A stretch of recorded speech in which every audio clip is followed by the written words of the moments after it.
Hablemos ahora del turismo rural, uno de los sectores que más ha crecido en los últimos años. Fíjense, a día de hoy Aragón cuenta con casi 1.800 establecimientos y más de 18.500 plazas. Por provincias, se lo explico también. Huesca a la cabeza con algo más de 10.000 plazas. Le siguen Teruel con 5.300 y Zaragoza con algo más de 3.200. Cuando hablamos de alojamientos rurales podemos distinguir tres tipos: los refugios de montaña, los albergues y las casas rurales. Estas últimas son las más populares. Solo en la provincia de Huesca se concentran más de la mitad de toda nuestra comunidad. Un ejemplo lo encontramos aquí, en Roda de Isábena, la última localidad aragonesa que acaba de entrar en la lista de los pueblos más bonitos de España. Mira, estoy preparando un café con leche para unos clientes que nos van a venir ahora por la mañana. Entonces, pues nada, les hemos preparado unas rosquillas caseras, un café con leche, pues para que estén más cómodos. Aquí caben 30 personas entre todos los apartamentos. Son familias o grupos de amigos. Pues estos cuestan 100 euros la noche, y la capacidad son 6 personas u 8 con el sofá cama. Aquí mucha gente suele estar fin de semana, pero algunos ya en temporada alta, en verano sobre todo, y cada vez más una semanita. Con este empujón que han dado pues, a Roda, el pueblo más bonito de España, sí que se está notando que está viniendo también más gente pues, jubilada o con intención de quedarse más tiempo. Hola. Mercedes, buenos días. Buenos días. ¿Cómo están? ¿Y ustedes? Muy bien, ¿qué tal? Perfecto, ya lo veo. Nos pilla acabando de almorzar ahora mismo, justamente. Vengo a explicarles un poquito más o menos. Somos 7, venimos de Barcelona y, bueno, en principio ellos son los primeros que vienen, nosotros sí que habíamos venido otras veces.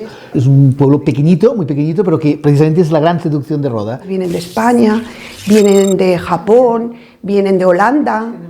Incluso hay alguien que incluso compra casitas aquí. Precioso. Precioso. A ver, en cuanto al gasto, asequible, yo creo que un fin de semana casi que nos sale un poquito más de lo que gastamos si vamos a cenar en Barcelona, pero no mucho más. Y normalmente aprovechamos un fin de semana, a lo mejor 3 días, si hay algún lunes fiesta, pero en este caso ha sido simplemente el fin de semana. A ver, a nosotros lo que nos gusta y nos encanta es pasear por la montaña, o sea que veníamos con la intención, lo que pasa es que nos ha amanecido un poco nevando y nos ha cambiado un poco el plan. Nosotros escogemos el turismo rural porque vivimos en ciudades, por tanto lo que más apreciamos es naturaleza, tranquilidad, buena comida y buen trato, y aquí lo encontramos.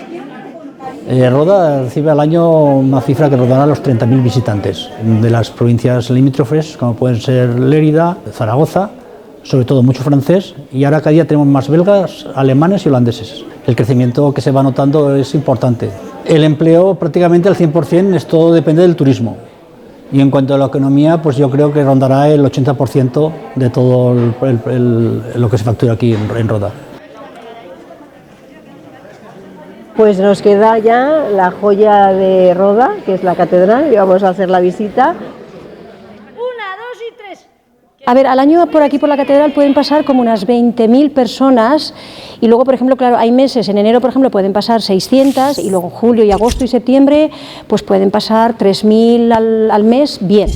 Yo hago visitas cada día, entonces hago 5 visitas al día. En verano pues hacemos 1 o 2 más, o sea, unas 7 visitas al día, julio, agosto y septiembre. Yo creo que es el único pueblo del mundo que tiene con tan poca población una catedral. Aquí vivimos sobre 25 personas, yo creo que no llegamos. Entonces la catedral ahora en este momento no es catedral, fue en la época medieval, pero el título de catedral lo sigue teniendo y a la gente le gusta ver esto.